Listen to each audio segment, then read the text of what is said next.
তো আজকে আমরা পড়ব হচ্ছে ইউরিনারি সিস্টেম বা রেনাল সিস্টেম বা এক্সক্রিটরি সিস্টেম। তাহলে আমরা ফার্স্ট আজকে কি পড়ব?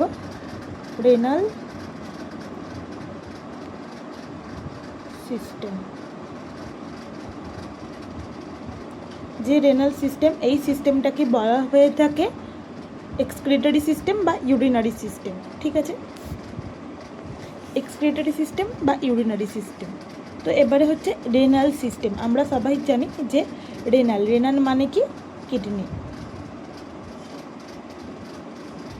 আর সিস্টেম মানে কি? Group of organ. তাহলে আমি কি বুঝলাম? যে রেনাল সিস্টেম মানে সেখানে কিডনি আছে আর আদার্স রিলেটেড অর্গান আছে, তারটা সে নিয়েই যে চ্যাপ্টারটা, সেটা হচ্ছে রেনাল সিস্টেম। আমি আবার বলছি, আজকে আমাদের টপিক হচ্ছে রেনাল সিস্টেম।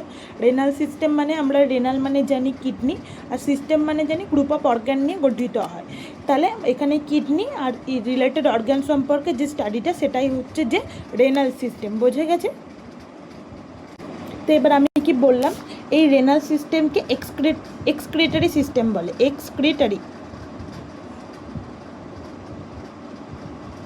এক্সক্রিটরি সিস্টেমও বলে। কেন বলে? এইটা আমাদের এই সিস্টেমে আমাদের বডির যে সমস্ত ওয়েস্ট প্রোডাক্টগুলো আছে, ওয়েস্ট প্রোডাক্টগুলোকে রিমুভ করে, তার জন্য এই সিস্টেমটাকে বলা হয়ে থাকে এক্সক্রিটরি সিস্টেম। এক্সক্রিশন হয় ওয়েস্ট প্রোডাক্ট যেগুলো আছে, ওয়েস্ট প্রোডাক্টের এক্সক্রিশন হয় এই সিস্টেমের মাধ্যমে, তার জন্য একে বলা হয়ে থাকে এক্সক্রিটরি সিস্টেম। আমি ফার্স্ট কি বললাম? Renal system. রেনাল কেন বলে? কিডনি। সিস্টেম মানে গ্রুপ অফ অর্গ্যান, ওখানে কিডনি আর আদার্স রিলেটেড অর্গ্যান সম্পর্কে স্টাডি করা হয়।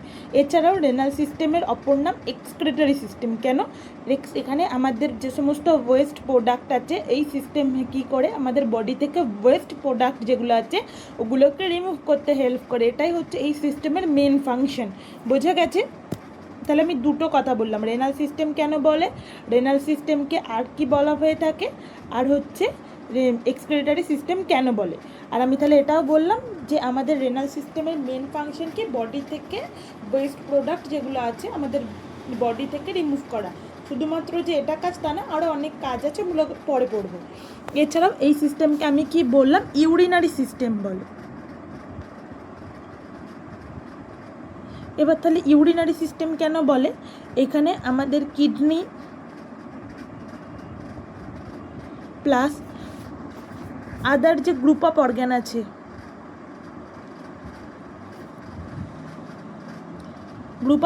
আছে, সেই যে অর্গ্যানগুলো নিয়ে এটা স্টাডি করা হয়। আর এটা আমাদের কিসের সাথে সম্পর্কিত?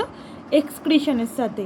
ইউরিন এক্সক্রিশনটা কীভাবে হয়ে থাকে? ইউরিনের মাধ্যমে আমাদের বডি থেকে ওয়েস্ট প্রোডাক্টের এক্সক্রিশন করে যায়, তার জন্য এটাকে ইউরিনারি সিস্টেমও বলা হয়ে থাকে।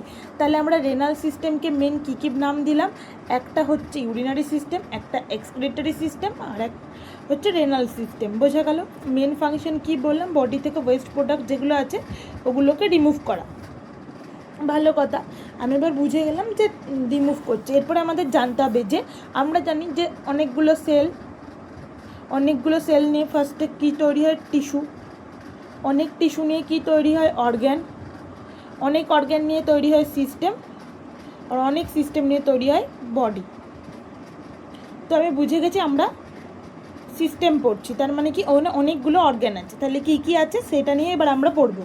তাহলে কি বললাম? আমরা জানি একদম বেসিক ইউনিট হচ্ছে সেল। অনেক সেল নিয়ে টিস্যু, অনেক টিস্যু নিয়ে তৈরি হয় অর্গ্যান। এবার অনেক অর্গ্যান নিয়ে তৈরি হয় সিস্টেম, অনেক সিস্টেম নিয়ে অনেক একত্রিত করে একবারে তৈরি হয় হচ্ছে আমাদের বডি। ভালো কথা, তাহলে আমি বুঝে গেলাম যে আমাদের এখানে অনেকগুলো অর্গ্যান রয়েছে। সিস্টেম পড়ছি যেহেতু, মানে এখানে অনেকগুলো অর্গ্যানের সমন্বয় হয়ে আছে। তাহলে এখানে কি কি অর্গ্যান আছে, এবার এই অর্গ্যানগুলো আমি করব। দেখো, ছবিটা আমি হাতে করে করছি, ঠিক আছে? আমার কোনো পেন কিছু নাই, যে এটা আমি জাস্ট হাতে করে করছি, তো একটু বুঝে শুনে, ঠিক আছে? ফার্স্টে কী কী অর্গ্যান আছে? এই যে দুটো জিনিস আছে, এই দুটো হচ্ছে কিডনি। সব ডিটেলসে পড়বো যে কিডনি কি না কি। এটা হচ্ছে ইউরেটার,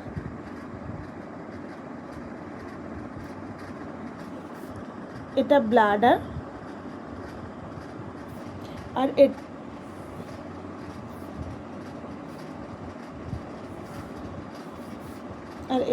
এই যে এটা এটা হচ্ছে ইউরেথ্রা, ইউরেটার না কিন্তু ইউরেথ্রা, এটা হচ্ছে ইউরেথ্রা। এরপরে কিডনি আমাদের সংখ্যায় দুটো থাকে, ইউরেটারও দুটো থাকে, ব্লাডার একটা থাকে, ইউরেথ্রা একটা থাকে। তাহলে আমাদের এই যে পুরো এতগুলো অর্গান, এতগুলো জিনিস নিয়ে আমাদের পুরো রেনাল সিস্টেমটা গঠিত হচ্ছে। তাহলে রেনাল সিস্টেম কী কী নিয়ে গঠিত হচ্ছে? কিডনি, ইউরেটার, ব্লাডার আর ইউরেথ্রা। তার মধ্যে কিডনি আমাদের দুটো থাকে, ইউরেটারও দুটো থাকে, ব্লাডার একটা থাকে, ইউরেটার আর ইউরেথ্রা দুটোর মধ্যে গোলাবে না। ইউরেটার এই পাইপ মতো যেগুলো আছে ওগুলো ইউরেটার, আর যেটা ব্লাডারের পরে যেটা যে স্ট্রাকচারটা আছে সেটা হচ্ছে ইউরেথ্রা। ইউরেটার একটা আর একটা ইউরেথ্রা। তো দুটো টার্ম ভালো করে মনে রাখবে, যে দুটো টার্ম আমি কী কী বললাম, বোঝা গেছে? এরপরে আমাদের হচ্ছে যে, তাহলে এবার তোমরা বলো যে আমরা ইউরোলজি পড়ি, নিফ্রোলজি পড়ি, এগুলো আবার কী জিনিস? দিদি তো ইউরিনারি সিস্টেম পড়েছে, কিন্তু আমরা তো টিউরোলজি পড়েছি। আমি তোমাদেরকে সিস্টেম বললাম, এই যে সিস্টেম ইউরিনারি সিস্টেম, এই যে সম্পর্কে একটা মেডিকেল সায়েন্সের যে ব্রাঞ্চ, ইউরিনারি সিস্টেম আর male reproductive system, urinary system plus male reproductive system, তা নিয়ে আলোচনা করে। মেডিকেল সায়েন্সের যে ব্রাঞ্চ ইউরিনারি সিস্টেম আর মেল রিপ্রোডাক্টিভ সিস্টেম নিয়ে আলোচনা করে তাকে বলা হয়ে থাকে ইউরোলজি। তাহলে ইউরোলজি কি? এটা হচ্ছে আমাদের মেডিকেল সায়েন্সের একটা ব্রাঞ্চ, যেটা আমাদের ইউরিনারি সিস্টেম আর মেল রিপ্রোডাক্টিভ সিস্টেম নিয়ে আলোচনা করে, তাকেই বলা হয়ে থাকে ইউরোলজি বুঝলাম। এরপরে আমরা নেফ্রোলজি বুঝবো, যে তাহলে ইউরোলজি কি বুঝলাম, যেটা আমাদের ইউরিনারি সিস্টেম আর মেল রিপ্রোডাক্টিভ সম্পর্কে নিয়ে আলোচনা করে। এরপরে তাহলে দিদি অ্যান্ড্রোলজিও তো পড়েছি, যে মেল রিপ্রোডাক্টিভ সম্পর্কে যে আলোচনা করে সিস্টেম সম্পর্কে, তাকে অ্যান্ড্রোলজি বলে। অবশ্যই অ্যান্ড্রোলজি কি? মেডিকেল সায়েন্সের যে ব্রাঞ্চ মেল রিপ্রোডাক্টিভ সিস্টেম নিয়ে আলোচনা করে তাকে বলা হয়ে থাকে অ্যান্ড্রোলজি। তাহলে এবার কি? তাহলে দিদি তুমি ওখানেও বলছো এখানেও বলছো, মানে কি? তাহলে ইউরোলজির একটা ছোট পার্ট হচ্ছে অ্যান্ড্রোলজি, ইউরোলজির একটা ছোট পার্ট হচ্ছে অ্যান্ড্রোলজি। ইউরোলজি হচ্ছে আমাদের পুরো urinary system, mail reproductive system সমস্ত কিছু নিয়ে আলোচনা করে। আর অ্যান্ড্রোলজি কি?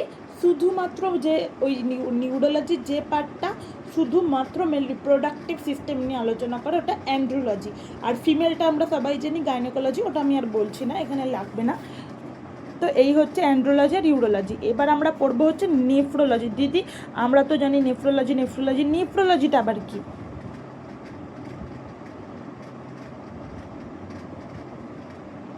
তাহলে তোমরা লজি মানে বুঝতেই পারছো, যে মেডিকেল সায়েন্সের যে ব্রাঞ্চ অনলি কিডনি আর কিডনি রিলেটেড ডিজিজ সম্পর্কে আলোচনা করে তাকে বলা হয়ে থাকে নেফ্রোলজি। বোঝা গেছে?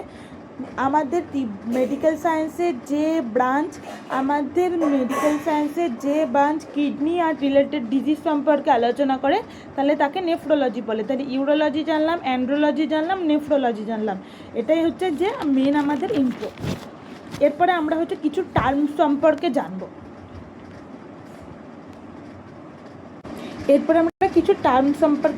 সেই টার্মগুলো কি? ফার্স্টে পলিইউরিয়া কি? যদি আমাদের পার ডে 24 ঘন্টায় একটা মানুষের ইউরিন আউটপুট 2000 ml এর বেশি হয় তখন তাকে পলিইউরিয়া বলবো। তাহলে দিদি বলে আমি কি করে জানবো যে নর্মাল আউটপুট কত? ঠিক আছে, আগে আমরা তাহলে নর্মাল আউটপুটটা পড়ি। দেখো এখানে লেখা আছে একটা সাধারণ মানুষের, একটা অ্যাডাল্টের ইউরিন আউটপুট হচ্ছে 1000 to 2000 ml বা 800 থেকে 2000 mlও ধরা হয়ে থাকে। এটা হচ্ছে নর্মাল আউটপুট একটা অ্যাডাল্টের। এরপরে পলিইউরিয়া মানে কি? একটা অ্যাডাল্টের 24 ঘন্টায় আমি জানি 800 থেকে 2000 বা 1000 থেকে 2000-এর মধ্যে ইউরিন আউটপুট হতে হবে।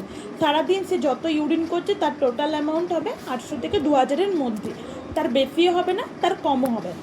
বেশি মানে কি আমি বুঝে নেবো, যদি কোনো মানুষের যদি কোনো অ্যাডাল্টের ইউরিন আউটপুট 2000 ml পুরো 24 ঘন্টায় 2000 ml-এরও বেশি হয় তখন তাকে বলবো পলিইউরিয়া। ভালো কথা, পলিইউরিয়া সবার তো পলিইউরিয়া হয় না। এবার কি? কারোর যদি পুরো 24 ঘন্টায় ইউরিন আউটপুট 400 ml-এর কম হয়, 400 ml পুরো এই যে ইউও মানে ইউরিন আউটপুট, ঠিক আছে, আমি শর্টে লিখে দিয়েছি। তাহলে কি? যদি কারোর প্রত্যেক দিনের ইউরিন আউটপুট 400 ml এর কম হয়, তখন তাকে বলা হয়ে থাকে অলিগোইউরিয়া। আর একটা অ্যানিউরিয়া মানে হচ্ছে যেখানে ইউরিন আউটপুট পুরো 24 ঘন্টায় 100 ml হয় না, তাকে অ্যানিউরিয়া বলে। এখানে বোঝানোর মতো কিছু নেই। আর কোনো কারোর ব্লাডে ইউরিনে যদি ব্লাড আসে সেটা হিমাচুরিয়া, আর প্রোটিন আসলে প্রোটিন ইউরিয়াগুলো তোমরা সবাই জানো। এবার নর্মাল আউটপুটটা বলে দিলাম। এরপরে দেখো পার আওয়ার্সের ইউরিন আউটপুট এখানে কি বলেছে যে প্রত্যেকের ধরো প্রত্যেক অ্যাডাল্টের ইউরিন আউটপুট হচ্ছে 0.5 ml পার কেজি, মানে প্রত্যেকটা মানুষ প্রতি ঘন্টায় 0.5 ml হলে ইউরিন আউটপুট থাকবে। তাহলে এবার 0.5 ml আমি কীভাবে ক্যালকুলেট করব? তাহলে আমি কী করে ক্যালকুলেট করব? আমি জানি 0.5 ml per hour, kg per hour, মানে প্রত্যেক কেজিতে 0.5 ml হলেও হবে, কেজিতে 0.5 ml হলেও হবে। তাহলে একজনের ওয়েট ধরো 60 কেজি, ঠিক আছে, একটা মানুষের ওয়েট 60 কেজি, আমি জানি 0.5 ml পার কেজি হবে পার আওয়ার, প্রত্যেক আওয়ারে 0.5 ml পার কেজি হবে, ঠিক আছে। তাহলে কি হবে, 60 যদি কেজি হয় আর যদি প্রত্যেক ঘন্টায় 0.5 ml করে কেজি অনুযায়ী 0.5 ml হয়, তাহলে এখানে কত হচ্ছে, প্রতি ঘন্টায় 30 ml হলে ইউরিন আউটপুট করতে হবে। 60 কেজি মানুষ যদি হয় তার ইউরিন আউটপুট প্রতি ঘন্টায় 30 ml হলেও করতে হবে। আবার বলছি 0.5 ml পার কেজি, যদি 1 কেজি হতো তাহলে ওকে ঘন্টায় 0.5 ml পাস করতে হতো, যদি ওর 2 কেজি হতো তাহলে 0.5 × 2 হতো, এরকমভাবে ওর 60 কেজি ওয়েট।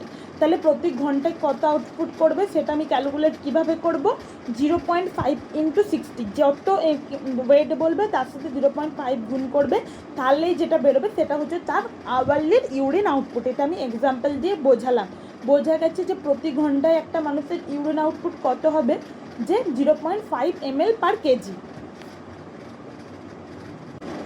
ভালো কথা। এরপরে আরও কিছু টার্ম আছে, সেটা হচ্ছে আর্জেন্সি। আমি এগুলোর কিছু লিখেছি না, যেটা লেখানোর দরকার আমি সেটা লিখিয়ে দিচ্ছি। ফার্স্টে আর্জেন্সি মানে কি, আমার যখন মনে হয় যে আর্জেন্সি মানে ছটামটা করে ছুটছি, আমার প্রচণ্ড ইউরিন পেয়েছে, সেটাই শুধু আর্জেন্সি, একদমই না। আর্জেন্সি মানে কি, আমার নর্মালি যখন ইউরিন পেতে শুরু করবে সেই সময়টা জাস্ট আর্জ এসেছে যে আমার ইউরিন পাচ্ছে বা আমার টয়লেট পাচ্ছে, এই যে একটা আর্জ, স্ট্রং কিন্তু না যে যখন খুব, আমরা জানি আর্জেন্সি মানে খুব আর্জেন্ট, একদমই না। যখন থেকে তোমার মনে হবে যে তোমার ইউরিনেট করা উচিত, সেটা মানে হালকা টাইমও হতে পারে, সেটা তোমার হালকা আর্জও আসতে পারে। আর্জেন্সি মানে তোমার আর্জ টু ইউরিনেট, মানে তোমার একটা আর্জ আসছে যে তোমাকে ইউরিনেট হবে। তাহলে কি, এরপরে নর্মাল একটা মানুষের যদি ব্লাডারে নর্মালি 200 থেকে 400 ml থাকে, তখন তোমার কি হবে, তখন তোমার এই আর্জেন্সি ব্যাপারটা আসবে। এরপর হচ্ছে স্ট্রং আর্জ। এই যে তোমরা ভাবো যে আর্জেন্সি মানে ছুটে চলে যাবে বাথরুমে, এই যে ব্যাপারটা, ওটাকে স্ট্রং আর্জ বলে।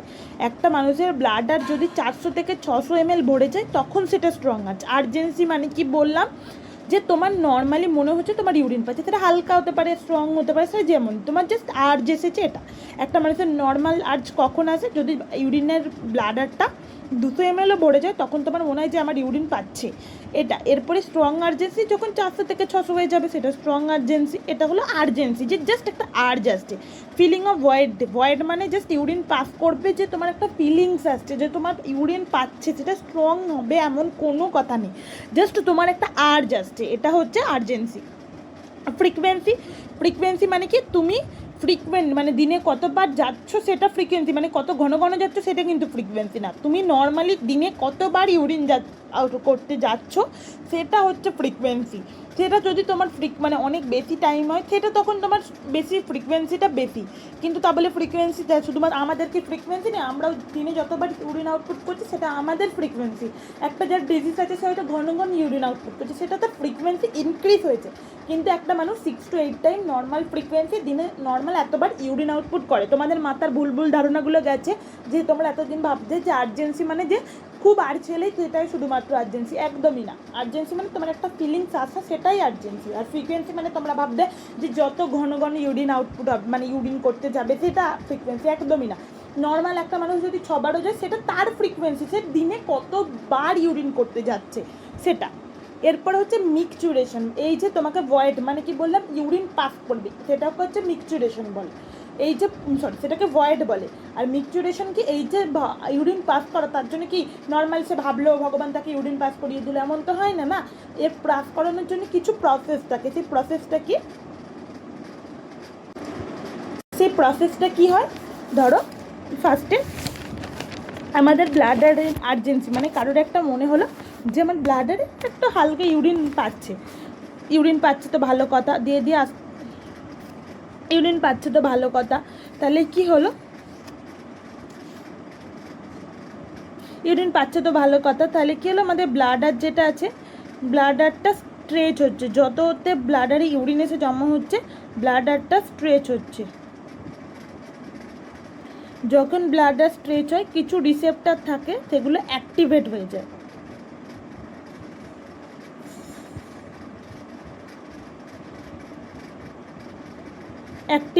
তাহলে এতটুকুনি বোঝা গেছে যে আমাদের ব্লাডারে যখন ইউরিনটা এলো, ব্লাডার স্ট্রেচ হলো, আমাদের রিসেপ্টর যেটা আছে সেটা অ্যাক্টিভেট হলো। যখনই রিসেপ্টরটা অ্যাক্টিভেট হলো, রিসেপ্টর মেসেজটা নিয়ে গেল ব্রেন অ্যান্ড স্পাইনাল কর্ড, ঠিক আছে। রিসেপ্টর নিয়ে গেল মেসেজ, ওরা রিপ্লাই দিল যে তুমি ইউরিন পাস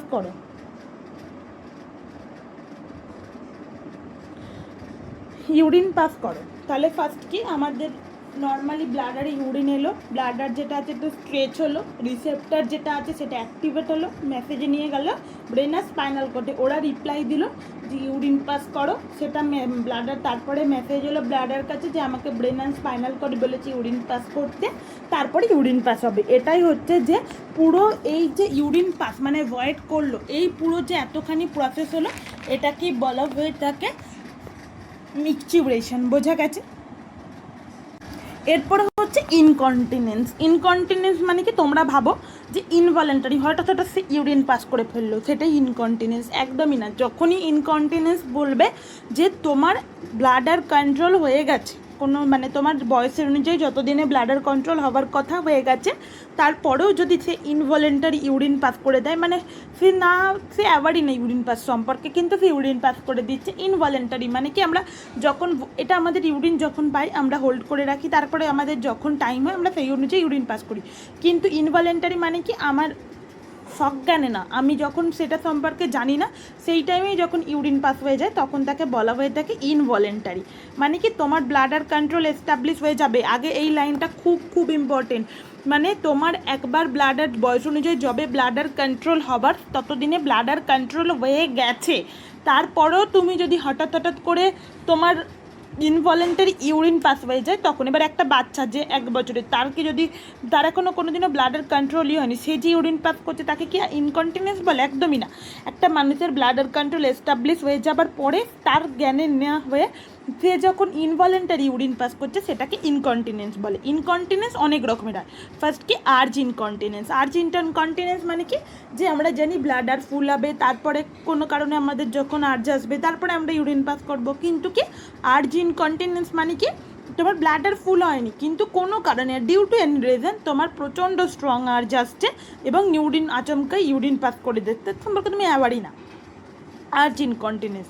তারপরে স্ট্রেস ইনকন্টিনেন্স, কোনো কারণে আমাদের ব্লাডারের প্রেশারটা বেড়ে যাচ্ছে, সেটা আমাদের ব্লাডারের লিগামেন্ট উইক হতে পারে বা ডিউ টু এনি রিজন আমাদের ব্লাডারে প্রেশার বাড়ছে, সেটা প্রেগনেন্সির জন্যও হতে পারে বা কোনো কারণে, এরকম যে কোনো কারণেই হতে পারে। তোমার ব্লাডারে প্রেশার বাড়ার কারণে হঠাৎ করে ইউরিন আউটপুট মানে ইউরিন পাস হয়ে যাচ্ছে, মানে কি ধরো তুমি লাফাচ্ছ, জাম্পিংয়ে ইউরিন আউটপুট হয়ে ইউরিন পাস হয়ে যাচ্ছে, তুমি হাসলে ইউরিন পাস হয়ে যাচ্ছে, স্নিজিংয়ে, অনেকে দেখবে বয়স্করা বলে হাসলেও আমার ইউরিন পাস হয়ে যায়, এটা হচ্ছে স্ট্রেস ইনকন্টিনেন্স। যখন ব্লাডারের ওপর প্রেশারটা বাড়ছে সেটা হচ্ছে স্ট্রেস ইনকন্টিনেন্স। এরপরে কি মিক্সড, যদি কারো আর্চ বা স্ট্রেস যে কোনো কারণে, দুটো কারণেই থাকে ইনকন্টিনেন্সের, তখন সেটাকে বলে মিক্সড ইনকন্টিনেন্স।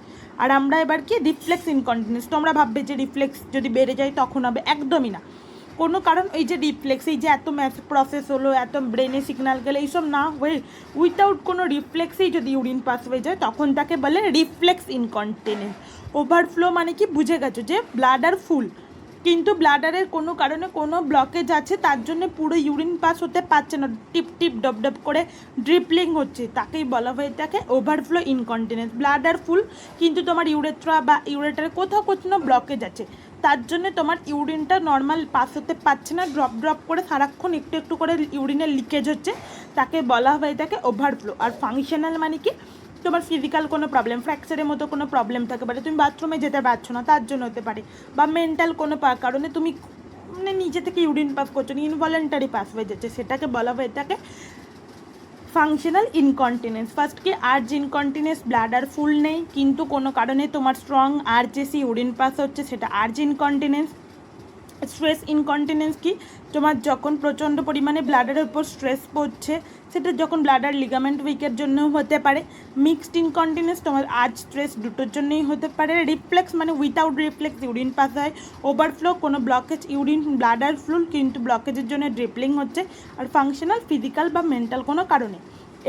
এই যে পিডিএফগুলো পেতে চাইলে আমাদের টেলিগ্রাম চ্যানেলে সবাই আমি পাঠিয়ে দেবো, দেখে নেবে।